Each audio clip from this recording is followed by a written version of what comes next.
This is our next project starting up, and it's another GS 1000 SN, and I'm sending these parts out to get done.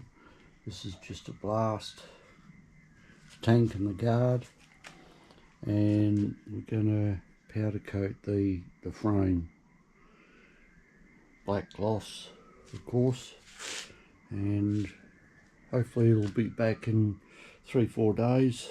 We can take a look at it then.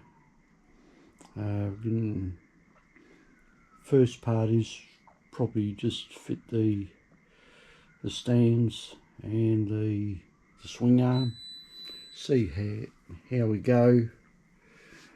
Not sure what to start with first. We've got a lot to clean up, so we've got wheels to do. We've got the engine, and we've got a box of bits. My God, that's a lot. It's a lot of stuff. So